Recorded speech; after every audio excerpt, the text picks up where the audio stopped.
18 horas. Notícias de Manaus, Amazonas, Brasil e do mundo. Agora na Mix.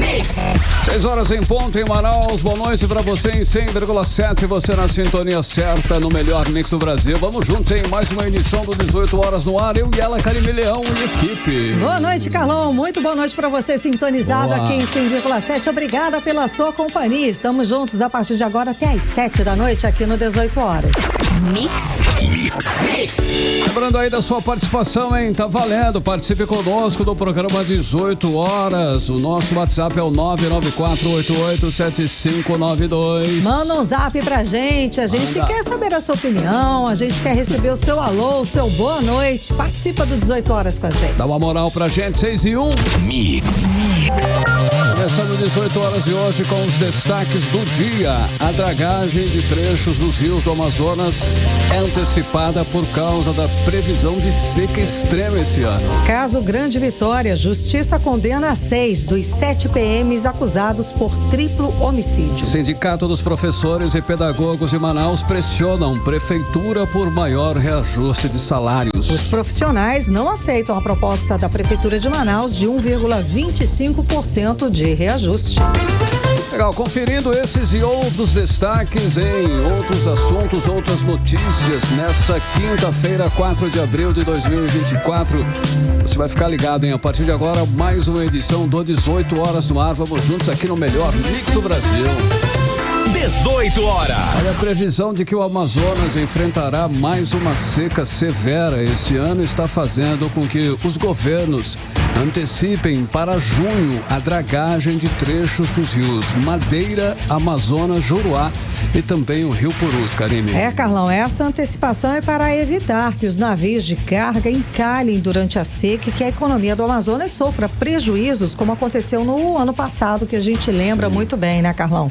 Quando os navios de grande porte tiveram que ficar parados no estado do Pará por falta de navegabilidade aqui para o estado do Amazonas. A antecipação foi anunciada pelo ministro de Portos e Aeroportos, Silvio Costa, ao governador Wilson Lima, que pediu ao governo federal providências imediatas para prevenir o estado contra os efeitos da estiagem. É séria coisa. Exato, e a gente falou sobre esse assunto ontem aqui com o nosso correspondente de Brasília, o Cadu, Carlos Eduardo Matos. O Wilson Lima falou também, entrou no programa explicando os pedidos, as preocupações, e hoje a repórter Nathalie Moraes tem mais informações a respeito desse assunto. Ela está ao vivo aqui com a gente e conversa sobre essas ações de prevenção à seca. Boa noite, Nathalie. Então, esses trabalhos nos rios começam efetivamente quando? Atualiza pra gente. Boa noite, Nathalie. Boa noite, Karime. Boa noite, Carlão. Boa noite, ouvintes do programa 18 horas. Então, Karime, né? A previsão aí do governo federal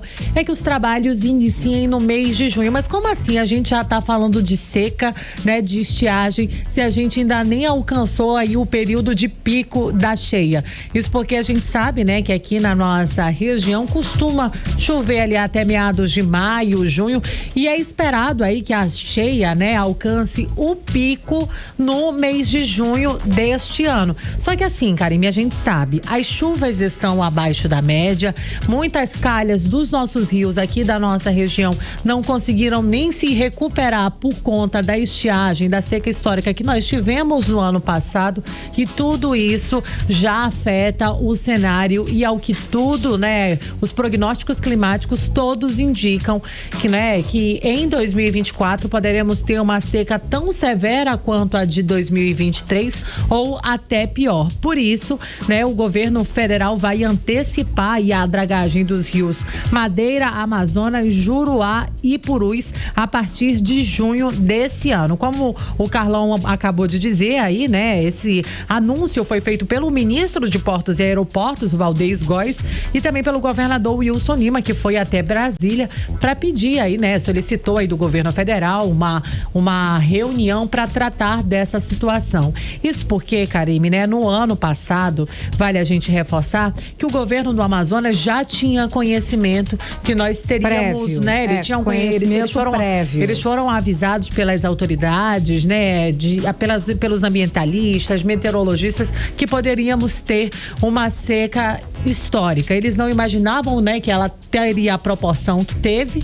E aí o que aconteceu? Foram praticamente, né, 590 mil pessoas afetadas de maneira direta, mais de 150 mil famílias.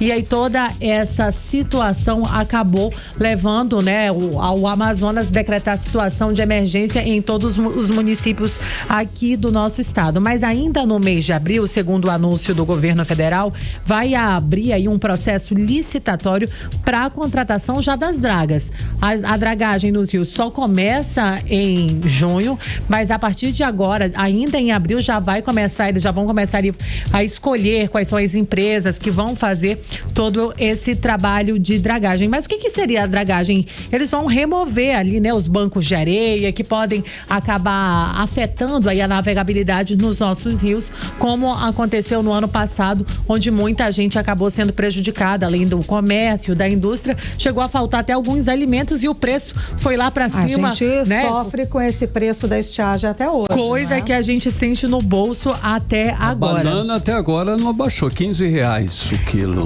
Tá bem complicado. Em função dessa seca. Isso, exatamente. Carlão. E aí, além da dragagem dos rios, né, o Ministério de Integração e Desenvolvimento Regional já liberou aí a aquisição de mais de 300 mil cestas básicas e também a compra já de kits de higiene e de água. Por que já vão começar a comprar água, né? Municípios lá na região do Madeira, por exemplo, como Benjamin Constant, ficou sem água, né? As pessoas não tinham água potável. Agora a gente está falando do Madeira, mas isso aconteceu também aqui na nossa capital, sim, né? A gente tem pessoas que moram em situações mais afastadas, na região ribeirinha mesmo, aqui da nossa capital, sim, onde a situação também ficou bem precária, ficou, né? De água potável. A gente falou aqui das pessoas tendo que cavar poços artesianos, pessoas com a mão, com aqueles, eles utilizaram e inventaram utensílios ali com a pá, com vassouras, com restos de coisas para pegar a mão e conseguir cavar poço artesiano para ter acesso à água. Faltou até aqui.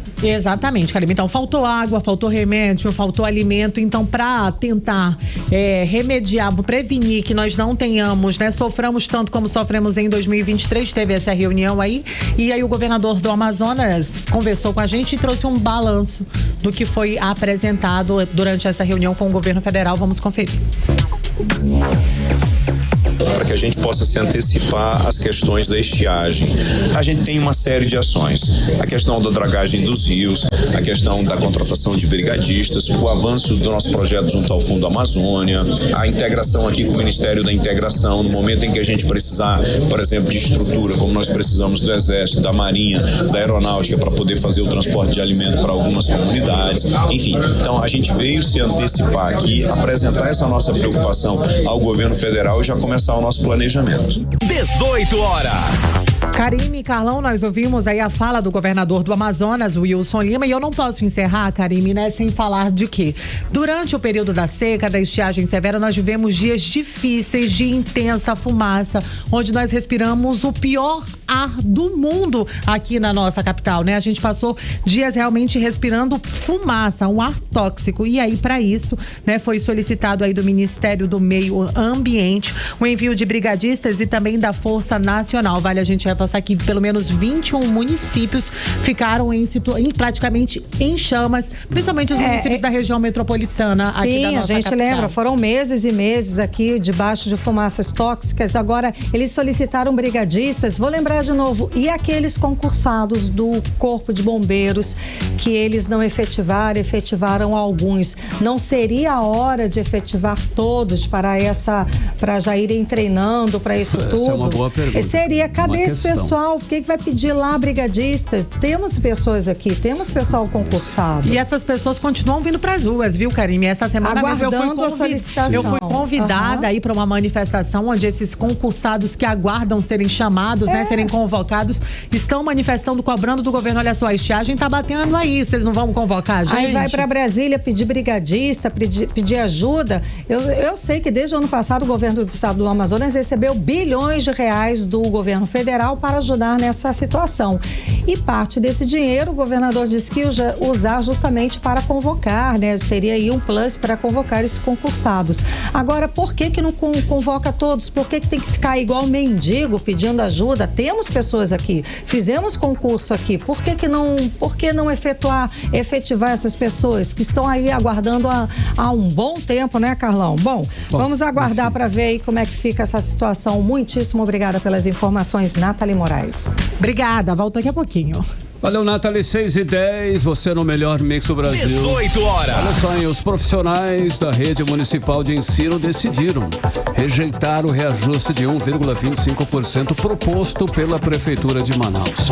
Os trabalhadores querem reajuste salarial de 7,85% e não de 1,25%.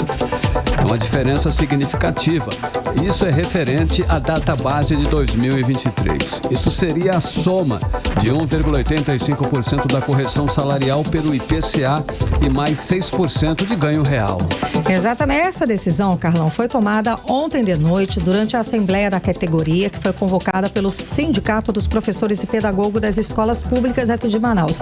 E nós falamos sobre esse assunto ontem, né, Carlão? Sim. A gente falou que eles iam entrar em Assembleia para decidir se aceitariam ou não. E tá aí, não aceitaram a proposta da Prefeitura de Manaus. Segundo o sindicato, cerca de 100 trabalhadores participaram da Assembleia ontem de noite. Olha só, os professores vão agora pressionar a Prefeitura para modificar o projeto de lei.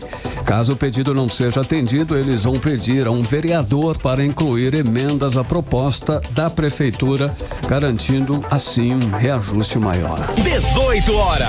Agora 6h11, você no melhor mix do Brasil. E olha só, o Tribunal do Júri condenou 6 dos 7 policiais militares acusados de envolvimento no desaparecimento de 3 jovens após uma abordagem policial na comunidade Grande Vitória, ali na zona leste de Manaus. Isso aconteceu no ano de 2016. Então, Carlão, a leitura da sentença foi feita pelo juiz de direito Eliezer Fernandes Júnior, que presidiu a sessão de julgamento popular.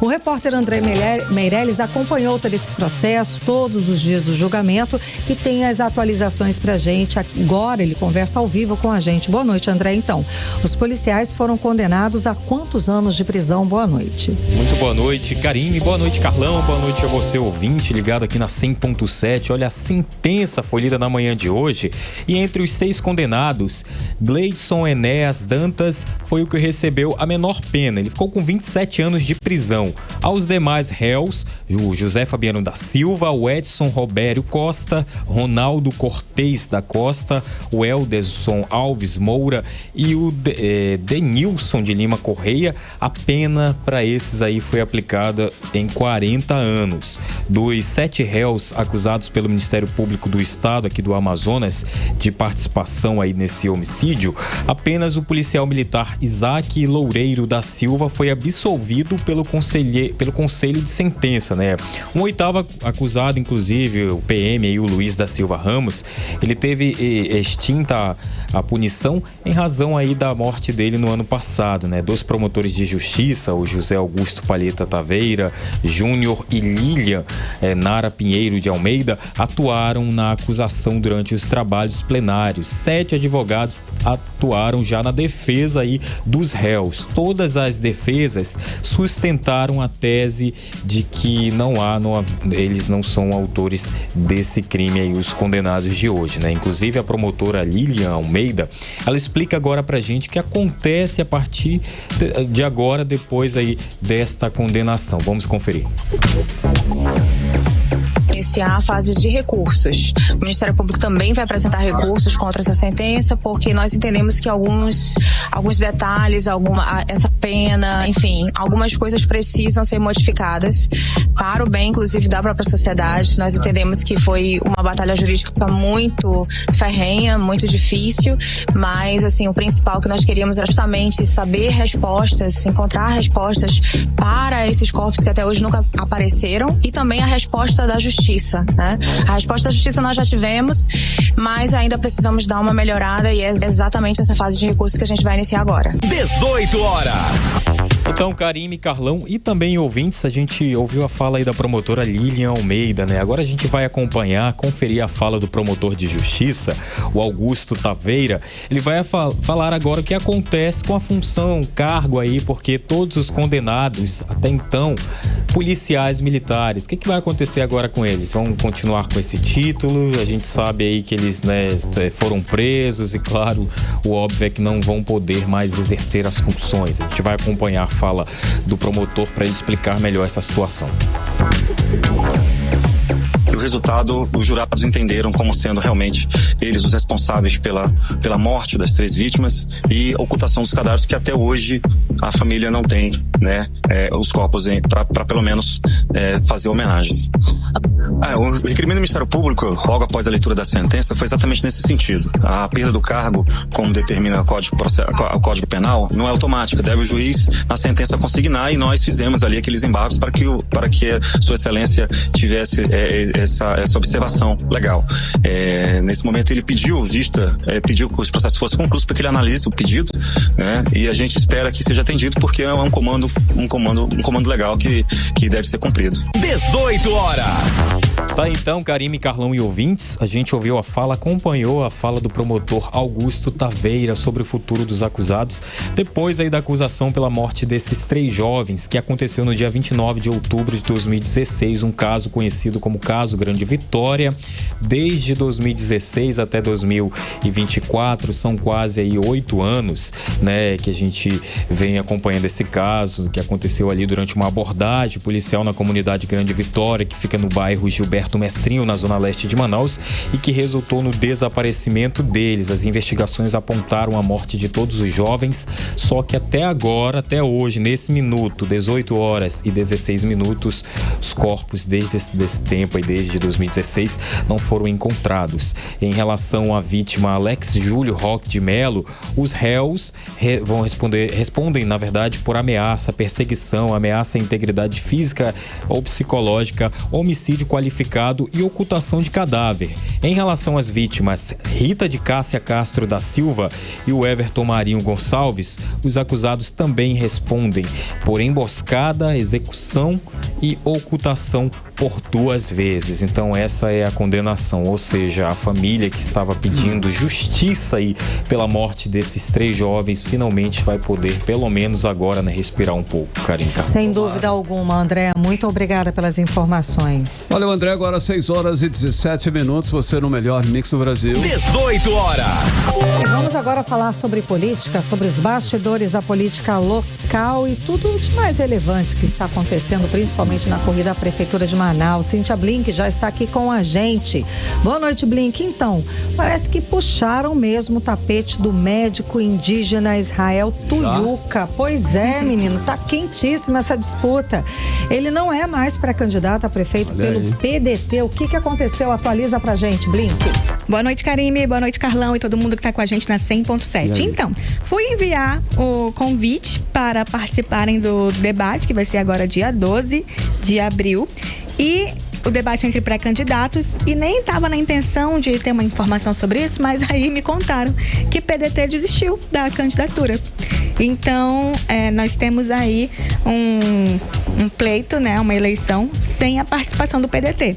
Vamos lembrar que Israel Tuiuca, ele era o nome, ele foi candidato a governador lá atrás, nessa última eleição. E ele até performou bem, né? Claro que ele não ficou ali entre os primeiros, não chegou a disputar uma vaga efetivamente, mas ele cresceu bastante ali, principalmente no debate, no último debate que aconteceu. E ele também, isso foi pelo PSOL. Depois ele se filia ao PDT de Luiz Castro e agora o PDT desiste de ter uma candidatura. Por quê? Fenômeno Marcelo Ramos. Sim. Na verdade, PDT vem com Davi Almeida. Vai apoiar o Davi agora. Vai apoiar Davi Almeida mas eu vou falar disso um pouquinho mais tarde. Mas então, no caso, o Davi Almeida, ele vai ficar com vários partidos, hein, Blink? Quantos partidos eles vão ficar? E quais são eles aí? Mas alguns, né? Tá bem de 5. partido. 5 partidos. Até agora, 5. E assim, esse até agora ele deve ficar por aqui mesmo, porque a gente tá falando que essa semana, né, sábado agora já acaba acaba o momento de filiar. A janela. Acaba a janela partidária. Na verdade, tem até amanhã para sair do partido que tiver e até sábado para entrar em algum partido. E quem não tá em partido nenhum, quem quer, sei lá, se candidatar a alguma coisa agora e não tá em nenhum partido, tem até dia 6 para se filiar e poder concorrer. Alguém que queira vir aí para vereador, que tá ouvindo a gente, tem até dia 6, viu? E aí, vamos lá. Davi tem PDT de Luiz Castro. Agora, né? Solidariedade do Bosco Saraiva. MDB do Braga, que a gente já sabia. Sim. Assim como o PSD de Omar Aziz, que a gente já sabia também. E o Agir. O que isso significa? Primeiro que é muito importante você ter um grupo político para que você, enfim, tenha... chances, possibilidades.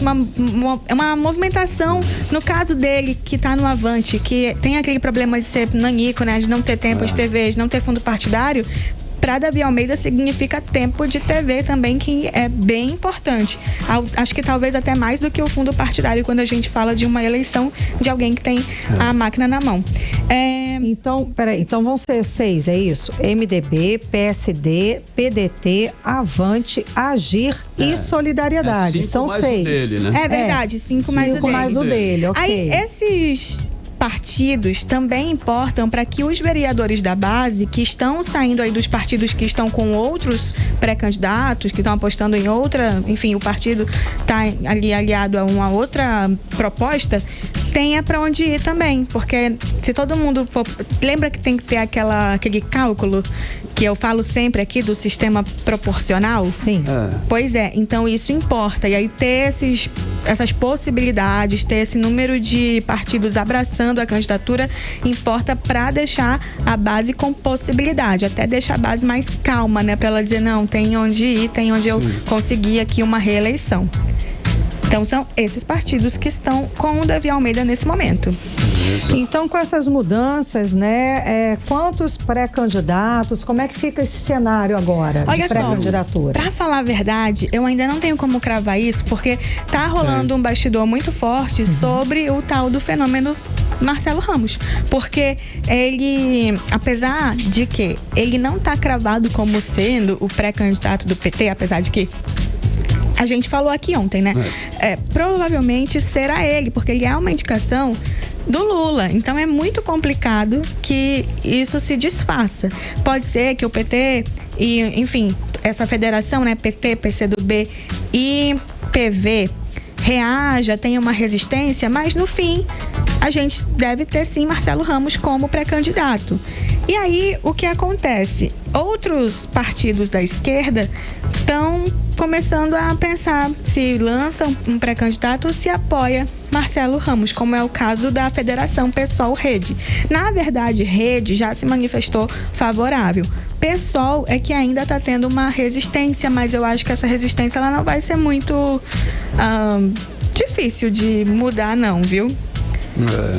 Então, assim, você me perguntou quantos. Será que temos, por enquanto, pelo menos? Eu te diria que nós temos 7. Se a gente, assim, não considerar o PSOL, até porque o PSOL não lançou um nome em específico. 7. E do PT, pra mim é Marcelo Ramos, entendeu? Mas ainda não tá batido o martelo. Oficialmente, a gente tem 6, mas tem o Marcelo aí que é só uma questão de tempo. Ei, Blink, levando em consideração que termina agora sábado, né? Nós já falamos, inclusive, a janela partidária. Você acha que ainda pode ter alguma mudança? Podemos nos surpreender ainda com alguma... Eu não sei se surpreender. Eu acho que as coisas vão se encaixar. Sabe assim?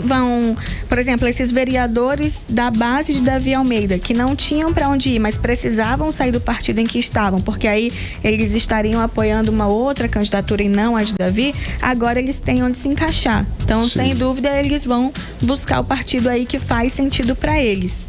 E outras movimentações, eu acho que Eu acredito. Surgiu que não um nome teremos... novo, acho que não, né? Eu acho que não. Mas o último foi o Marcelo mesmo. Eu vou ficar feliz se aparecer porque é pauta, sabe? Que eu trago aqui pra você. Mas eu acho difícil agora. Por exemplo, Solidariedade, né? Que é do Bosco, enfim. A gente tá vendo o Ricardo Nicolau, que poderia ser um nome que poderia tentar ali. Ele já foi candidato a prefeito mesmo, já foi candidato a governo. Poderia tentar, mas não se manifestou nesse sentido. Se manifestou no sentido de apoiar Davi. Então, não difícil. Deve ter novidade, né? Agora, como é que ficou assim a situação, o PT interno com essa pré-candidatura de Marcelo Ramos? Porque deve estar longe de ser uma unanimidade dentro do partido aqui. Será que nunca foi muito tranquilo, digamos assim, que nunca teve uma unanimidade entre eles mesmos? Exato, Carlão. Não tá tendo, não. Não tá tendo nem um pouco essa paz, essa tranquilidade, não está tendo nesse momento. Por quê?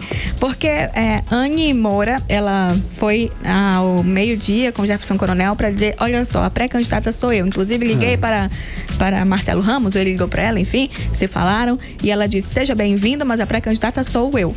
Pois é, ela cravou isso, ela falou isso. Ela disse que havia um combinado dentro do PT, né? Tá definida. Que foi feito ali uma pesquisa, deu o nome dela, mas eu acho que essa resistência ela vai acontecer, ela faz parte do jogo e no fim Marcelo será sim o pré-candidato. Teve também Gleice Hoffmann falando para a revista Cenário que o Marcelo quem se colocou à disposição, que não foi que ele foi convidado para ser pré-candidato, foi ele quem pediu. Muda bastante o cenário, porque ele tá quieto, ele dizendo que tá fora do jogo político e receber um pedido e uma atenção especial do presidente é uma coisa, é um cenário. Agora, outro cenário é ele ver a coisa acontecer e pedir para voltar ao cenário político. É uma outra situação, né, Blink? É verdade, mas eu imagino que o Lula deve ter tido uma resposta muito positiva, né? Eu digo, porque ele veio muito confiante, dizendo justamente a história de que foi convidado por Lula. Outra coisa é que há 2 anos, acho que em 2 anos dá tempo de mudar muito de ideia, não sei. Há 2 anos ele falou que não cabia mais em um partido de esquerda. Na política, um dia dá tempo de mudar. Eu concordo, Carlão. Eu acho que dá tempo de mudar de ideia. 24 horas o cara muda rapidinho. Agora, se o Lula entende que o Marcelo Ramos é o melhor nome no momento, ele está apoiando. Então é isso. Tem outro, na tua opinião? Se bem que não dá pra gente falar isso aqui agora, mas... Não, me pergunte que eu falo. Você acha que desse imbróglio todo aí, tem outro nome mais forte do que ele, no caso? Eu acho que não. Eu acho que não também. Não acho que tenha mais porque forte. Ele já nem sei da se é esquerda, o caso né? de ser mais forte, mas o caso é que é natural que quem pensava, quem programou há não sei quantos anos aí que seria o pré-candidato, quando chega um outro pré-candidato do mais absoluto nada, diga, não, peraí, esse lugar era meu. O combinado foi esse daqui. Eu acho que o lugar não era do Menezes, ele já não está mais com ele. A gente está falando de política, tudo vai muda. Ter briga, entende? Eu penso que a briga, ela acontece, essa resistência acontece, mas no fim, o lugar, eu penso, é do Marcelo Ramos. Eu também acho. E o que vai acontecer? Teremos um PT com grandes nomes para vereador. Porque aí a gente tem o Zé Ricardo, Anny Moura, sabe? Toda essa galera que queria ser pré-candidato tem uma força maior para conseguir uma vaga na vereança. O que a gente está vendo que é muito importante, porque, por exemplo, agora Davi Almeida está enfrentando um problemaço dentro da Câmara porque ele não tem apoio da base. Então, seja lá quem for assumir, vai ter que encarar um PT forte dentro da Câmara, o que tudo indica. E essa briga toda aí fortalece o nome de cada um, né? Inclusive. Sem dúvida, é um momento de vitrine. Eu nem conhecia e agora estou conhecendo. Eu não sabia nem que existia, eu também, Carlão. Então, é isso aí. Eu volto amanhã, então, com mais informação para você. Obrigada, Cíntia Blink. Até amanhã. Agora 6h28, você no melhor mix do Brasil. 18 horas. Olha só, o prazo para filiação partidária, né? Já estamos comentando há algum tempo, termina neste sábado. Quem pretende concorrer às eleições municipais de 2024, atenção, hein? Precisa se filiar a um partido político rapidinho, hein? Até depois de amanhã, dia 6 de abril, Karine. Exato, Carlão. Essa é a data limite fixada pela legislação eleitoral e corresponde ao prazo aí de 6 meses antes das eleições. Vamos acompanhar mais detalhes agora com o Felipe Távora. Quem pretende concorrer aos cargos de vereador, prefeito ou vice-prefeito nas eleições municipais de 2024 tem até este sábado, dia 6 de abril, para se filiar a um partido político. Essa data limite é fixada pela legislação eleitoral e corresponde ao prazo de 6 meses que antecede o primeiro turno do pleito, que é marcado para 6 de outubro. O professor e analista político Anderson Fonseca considera que a expectativa é a de que haja renovação de 40% no quadro de vereadores. Alguns realmente se desgastaram durante esse período. Há esse embate entre aqueles que se mantiveram mais fiéis ao atual prefeito e aqueles que resolveram seguir um caminho de oposição, né? Os 21 que agora são oposição ao atual governo na prefeitura, mas que aqui e ali um ou outro acaba se debandando nas votações quando elas são um pouco mais relevantes ou que tem um pouco mais de repercussão. O dia 6 de abril também é a data final para que a pessoa que pretende se candidatar nas eleições deste ano esteja com domicílio eleitoral no município em que deseja concorrer.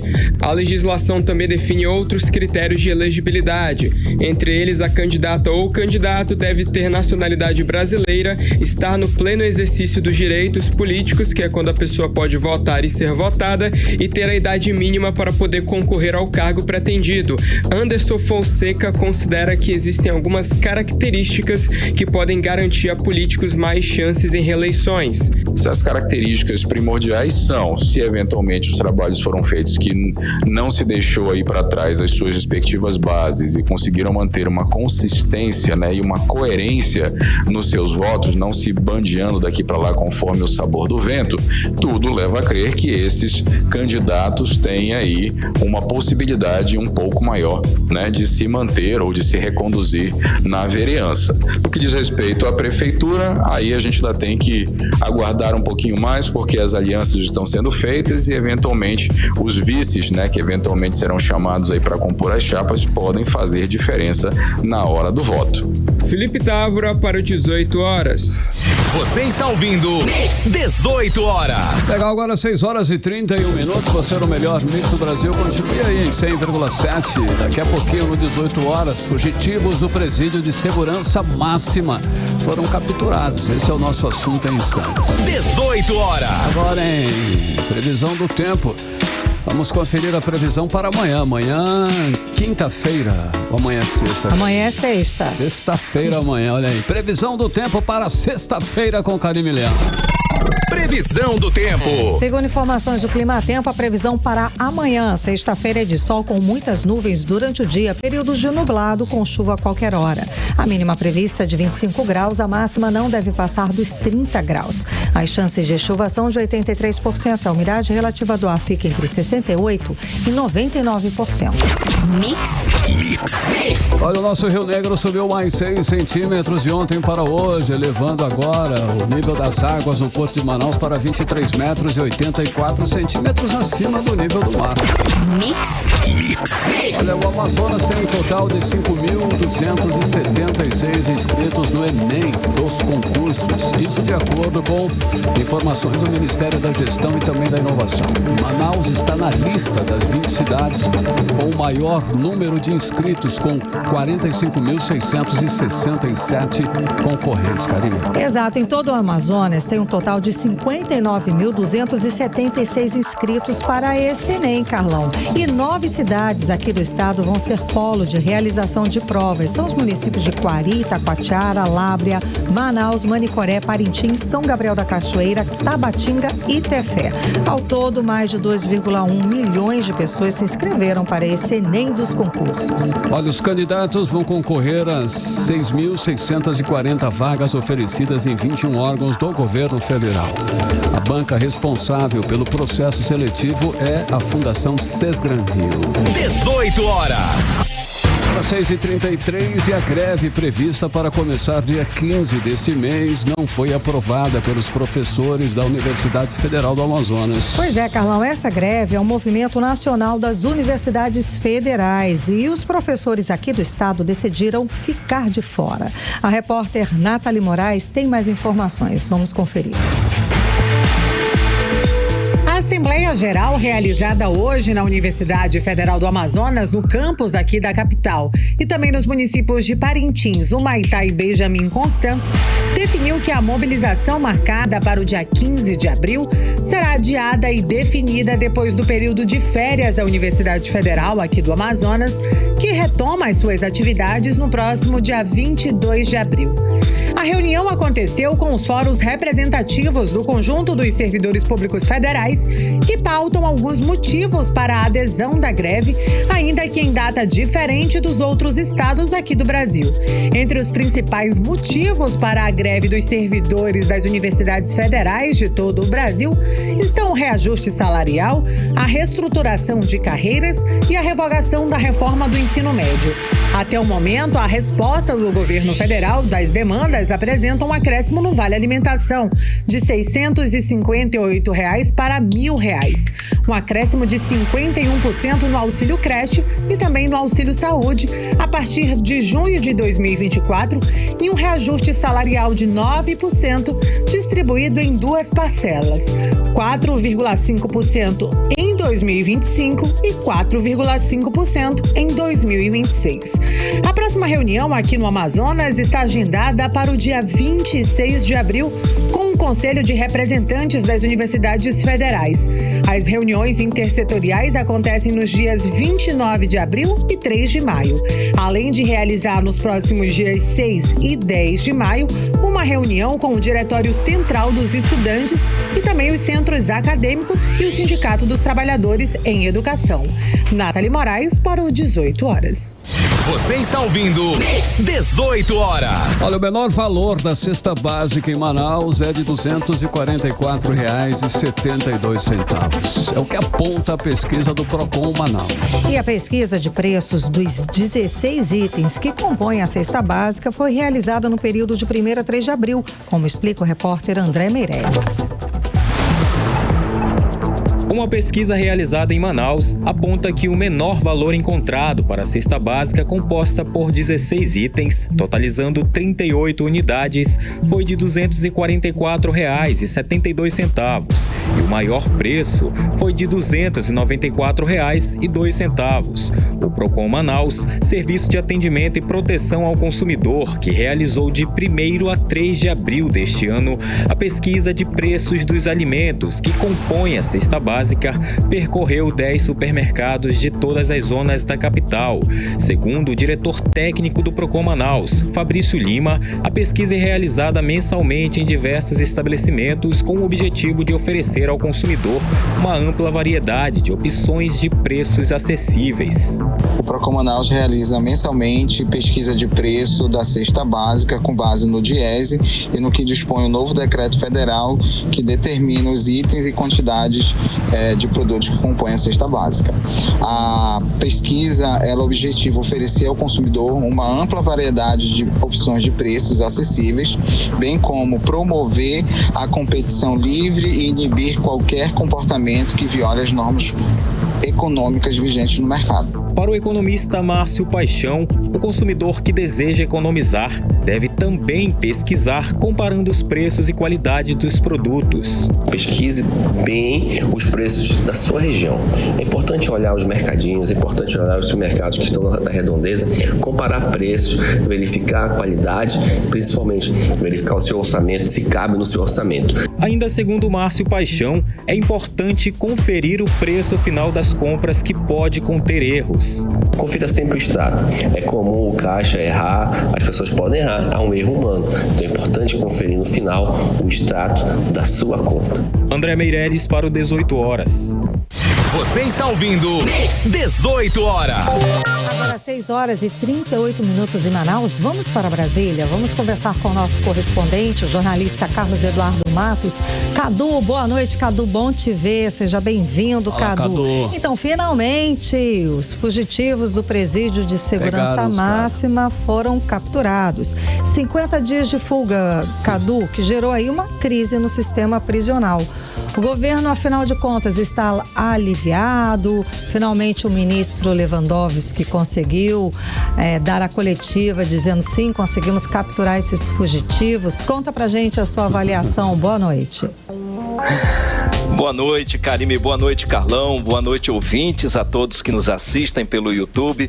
Karime, o governo está tentando tirar proveito político da ação de hoje à tarde, né? O Rogério da Silva Mendonça, Davidson Cabral Nascimento, ambos do estado do Acre, né, ligados ao tráfico de drogas, são membros do Comando Vermelho e estavam recebendo a ajuda da facção para fugir para a Bolívia, né? A operação de hoje, que mobilizou a Polícia Federal, a Polícia Rodoviária Federal também, com forte aparato bélico, foi resultado de um trabalho amplo de inteligência, uma mudança de estratégia, ainda que tardia, né, Karime, mas que deu bom resultado hoje. Essa operação de agora à tarde foi considerada bem-sucedida pelo ministro Ricardo Lewandowski porque não houve mortes, nem de bandidos e nem de policiais. Na verdade, nenhum tiro foi disparado. Agora, Karime, tem muitas questões em aberto, né? O governo demorou muito tempo para responder prontamente à fuga lá do presídio de Mossoró, que não foi por acaso, né? Demorou muito tempo para montar uma estratégia de recaptura. Demorou demais para entender que os bandidos já tinham saído dali das proximidades do presídio e também demorou para colocar a inteligência na rua, né? Para atuar na operação, empregar tecnologia para ajudar no trabalho humano. Não está dando certo a busca com efetivo humano, com os cães e tal. Usa tecnologia, usa a inteligência artificial. Isso aí muitos especialistas em segurança orientaram, mas o governo não fez.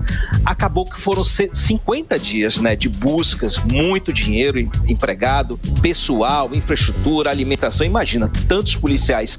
Aí, será que a gente aprendeu a lição, né? Então, Karime, eu separei aqui um trecho da fala do ministro Ricardo Lewandowski, agora à tarde, aqui em Brasília, no Ministério da Justiça, falando sobre essa tal mudança de estratégia. A gente falou aqui que eles tiraram o pessoal, o Ministério tirou o pessoal da Força Nacional para usar inteligência, né? Então, o uso dessa inteligência na operação que ajudou a localizar os fugitivos, que já estavam a 1.500 quilômetros do presídio de Mossoró. Vamos ouvir o Ricardo Lewandowski. A mudança de estratégia consistiu em sairmos da busca física, por assim dizer, e trabalhar a partir da inteligência, sobretudo a partir do inquérito aberto pela Polícia Federal de Mossoró. E esta mudança de estratégia foi bem sucedida, porque a partir do momento em que as forças de segurança, mas sobretudo a Polícia Federal, soube que não estavam mais no local os dois fugitivos, eles os monitoraram permanentemente até que pudessem ser localizados neste local, nas proximidades de Marabá, e onde foram presos numa ponte. Eles foram cercados, essa ponte foi fechada, de um lado pela Polícia Rodoviária Federal, avisada, porque se tratava de uma rodovia federal, e de outro lado a Polícia Federal. Nesta abordagem, constatou-se que os dois fugitivos estavam num verdadeiro comboio do crime. 3 carros foram apreendidos, com vários celulares, com um fuzil, e nessa operação foram presos não só os 2 fugitivos, mas também 4 comparsas. Foi um trabalho puramente de inteligência. Os 2 fugitivos voltarão para o local de onde saíram, para a penitenciária de Mossoró, totalmente reformulada no que diz respeito aos equipamentos de segurança. Eles ficarão separados, haverá vistorias diárias. 18 horas. Aí a fala do ministro Ricardo Lewandowski falando a respeito da captura desses 2 fugitivos e agora dessa reformulação na penitenciária de segurança máxima Cadu. Karime, respondendo a sua pergunta, né, se o governo, se o Lewandowski está aliviado, hoje sim, tá? Mas amanhã vamos ver a pressão do Congresso Nacional, né? Vamos ver a pressão da imprensa, porque de fato, Karime, a crise não começou com o Ricardo Lewandowski, né? mas pesa contra ele a demora na recaptura, os tropeços que fizeram a polícia demorar tanto para rastrear os bandidos. O Ricardo Lewandowski não tem o perfil de um especialista em segurança pública, há de convir, né, Karime? Ele tem um perfil de jurista. Sim, essa área de segurança pública. Essa área Cadu, de inclusive eu ouvi os pública, comentários, Cadu, desculpa te interromper, que ele não estava muito seguro dando entrevista, que ele não tinha um conhecimento aprofundado da operação. Eu assisti. Ele não tinha informação. Eu assisti a coletiva. Isso procede? Então, eu assisti a coletiva, né, Cadu? A gente estava comentando que em várias perguntas eles chamavam os especialistas, o delegado, quem realmente estava ali na cara, ali trabalhando no dia a dia da operação. Também pode ser traduzido como deu voz a quem é de direito, quem realmente estava com a mão na massa. Na frente, né, exato, ele é um ministro, ele não vai estar na rua ali para capturar os bandidos. Então ele passava a voz para os delegados, para quem realmente participou ali na linha de frente. Não é isso, Cadu? Isso. Essa área de segurança não é muita praia dele, né? Por isso que ele dá voz aos técnicos, né? Mas, de fato, essa área de segurança pública vai cobrar do ministro uma postura mais firme, né? Tudo indica que ele não tem, até agora ele não mostrou. O Karime Carlão, ele não tem méritos nessa situação, então, digamos assim. Eu acredito que não. Não, ele chegou no meio da bronca, quando ele chegou, ocorreu a fuga, então ele não teve o conhecimento técnico para direcionar, para maestrar essa operação. Se fosse outra pessoa mais especializada em segurança pública, eu acho que o trabalho fluiria melhor. Não haveria tanta confusão entre as autoridades, entre as polícias, né? O que houve foi uma confusão entre Polícia Federal, papéis, Polícia Militar, Polícia... Exatamente, 50 dias, né, para resolver o... Teve muito atropelo nesse processo. Mas vamos ver se ele vai continuar na luta, né? Porque depois dessa bronca toda, ou se ele vai voltar a vestir o pijama de aposentado do STF. Vamos aguardar. Karime Carlão. Cadu, olha só, no meio aí de mais uma crise, né? O presidente Lula, ele está sendo pressionado agora a fazer uma reforma do ministério aí, né? Então, quais são... Uma reforma ministerial. No caso dos ministérios, no geral, né, Cadu? Tem já algum ministro aí na frigideira? Já tem algum ministério já na berlinda, Cadu? Tem ministério na berlinda, mas tem agora a Petrobras aí fritando, né? Mas vamos contar essa história. Né? Essa semana tá bem difícil pro governo Lula, viu? Primeiro foi a delação de uma empresária que acusa o ministro da Casa Civil, Rui Costa, de ter participado de um esquema de propina na compra de respiradores durante a pandemia, lá atrás, em 2020, quando ele era governador do estado da Bahia. E não foi pouca grana, Carlão, foi um contrato de 48 milhões de reais.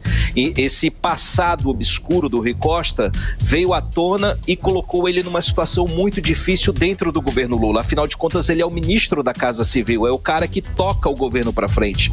Tanto que ele teve que se explicar para o presidente Lula, e a situação está sendo avaliada agora pelo Palácio do Planalto. Acontece, Carlão, que o Rui Costa, ele é uma imposição do presidente Lula. Ele não tem apoio dentro do PT, ele não tem apoio dentro dos partidos de centro. Ele não é os partidos da base aliada, né, que são do centro. Se a situação piorar, se a situação avançar, a orientação que vem de lá da cúpula do PT é de que ou Rui Costa entregue o cargo ou Lula faça uma espécie de reforma ministerial antecipada. Essa reforma estaria programada para junho, por causa das eleições municipais. Mas a ideia seria antecipar esse processo e aproveitar para agradar os partidos aliados, para fazer o troca-troca, né? E nessa reforma ministerial, nessa suposta reforma ministerial, haveria mexida também no Ministério da Saúde, Carlão. Há uma forte pressão para que Nízia Trindade seja ou demitida ou alocada numa função de secretaria executiva, que é uma função bem mais técnica, não política. O cargo de ministra é uma função política e ela não se encaixa nesse perfil. E também sairia a ministra da Igualdade Racial, Aniele Franco. A cúpula do PT entende que a Aniele não entregou o que deveria entregar e o nome dela ainda está muito ligado ao nome da irmã, a Marielle Franco, né?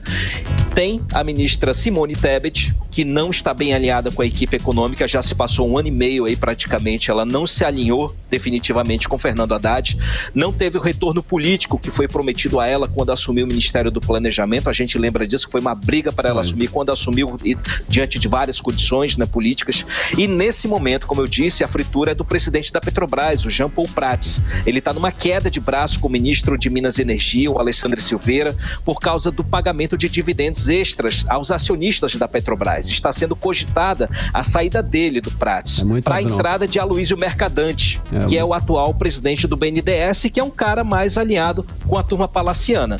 Vamos acompanhar que a situação não está fácil. Pode rolar novidade por aí. Carlão e Karime. A gente segue acompanhando, né, Cadu? Obrigada pelas informações, Cadu. Até amanhã. Cadu.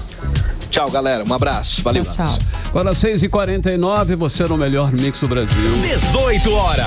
Olha, o narcotraficante Celso Alves dos Santos, de 34 anos, mais conhecido aí como Celso Amarelo, foi preso nessa quarta-feira, lá no Rio de Janeiro.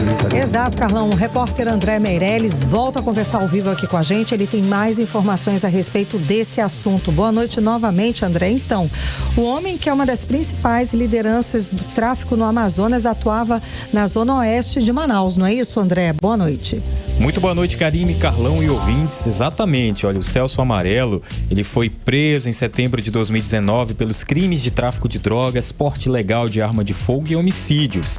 Só que ele obteve benefício, né, do habeas corpus para prisão domiciliar pelo prazo de 30 dias.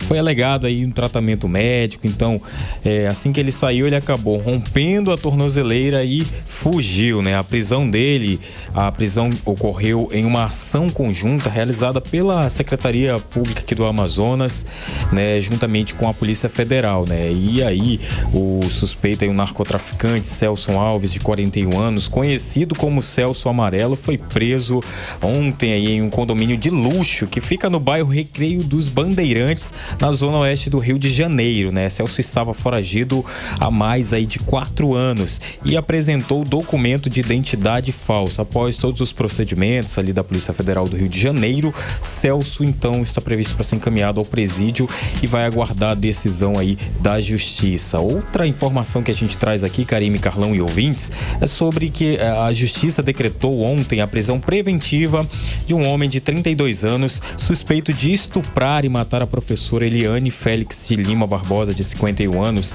Esse crime que aconteceu no Careiro, aqui no interior do Amazonas, segundo o Tribunal de Justiça, o homem passou por audiência de custódia, no qual a juíza Fabíola de Souza Bastos converteu a prisão dele preventiva em flagrante, né? E determinou a transferência dele para um presídio aqui em Manaus. E de acordo com a Justiça, ele lá na delegacia, ele acabou confessando o crime. Karime, Carlão. Obrigada pelas informações, André Meirelles. Boa noite. Boa noite, André. 6h51, você no melhor mix do Brasil. 18 horas. E olhem, neste momento está acontecendo a inauguração do Mirante Lúcia Almeida, no centro de Manaus. Exato, Carlão. E a repórter Nathalie Moraes volta a conversar ao vivo com a gente. Ela tem mais informações a respeito aí dessa inauguração. Boa noite, Nathalie. Então, o que está programado para hoje? Começou o quê? Às 5 da tarde a festa lá? Então, Karime, mais uma vez, boa noite pra você, boa noite, Carlão, boa noite, ouvintes do programa 18 horas. Então, Karime, por volta das 17h30, né, o prefeito de Manaus, Davi Almeida, cortou ali a faixa e abriu o Mirante Lúcia Almeida pra população manauara. E olha, Karime, a movimentação por lá já é bem intensa, viu? Eu tava acompanhando pra trazer pra você, ouvinte, a movimentação por lá já, a música já começou. Isso porque às 6 da tarde, né, subiram aí ao palco os levantadores de toadas Davi Assayag e Arlindo Neto. E aí, Karime, né, a movimentação e todas as atrações e shows que estão acontecendo no Mirante Lúcia Almeida é uma programação gratuita. Esse mirante foi entregue agora há pouco, né, por volta das 17h30, por volta das 5h30 da tarde. Só que, Karime, se você que tá ouvindo, né, pretende ir até o Mirante, Mirante, é bom ficar atento porque tiveram algumas interdições no trânsito ali nas ruas, no entorno ali do Paço Municipal. Então, é melhor ou procurar um carro por aplicativo ou deixar realmente o veículo lá na Eduardo Ribeiro e seguir caminhando se você pretende curtir a noite de inauguração do Mirante Lúcia Almeida. Estão no palco neste momento Davi Assayag e Arlindo Neto, trazendo o melhor do Boi Bumbá, tanto do garantido quanto do caprichoso. E daqui a pouquinho, Karime, às 8 da noite, tem aí a musa a gente pode dizer assim, a musa da música popular brasileira. Sim, maravilhosa. A Vanessa da Mata, que sobe aí ao palco trazendo o show da nova turnê Vem Doce aqui para nossa capital, é um show gratuito. E aí, né, são esperadas mais de 10 mil pessoas para esse showzaço que deve animar ali a região do centro histórico da nossa capital. O Mirante fica localizado ali no Largo de São Vicente, que também foi entregue completamente revitalizado para a população manauara. Então, Karime, o convite que a gente tem para fazer aos nossos ouvintes aqui do programa 18 horas é: se você tá em casa, não sabe o que fazer no finzinho de noite desta quinta-feira, Mirante Lúcia Almeida é a pedida. Valeu, Nathalie Moraes, vamos bora lá. Bora lá, comemorar. 6h54, você no melhor mix do Brasil. 18 horas. E agora nós vamos conferir a previsão do tempo, né? Tempo e temperatura para você, inclusive, que está indo lá na inauguração do Mirante. Para hoje à noite, né, Carlos? Hoje à noite, Karine. Tempo e temperatura. Previsão do tempo. Fresquinho, viu? Segundo o Climatempo, é possível que deva cair uma chuva rápida durante a noite e a madrugada desta quinta para sexta-feira, tá? A mínima prevista pode, inclusive, chegar a 24 graus. As chances de chuva são de 90% e a umidade relativa do ar fica entre 59% e 98%. Mix. Economia.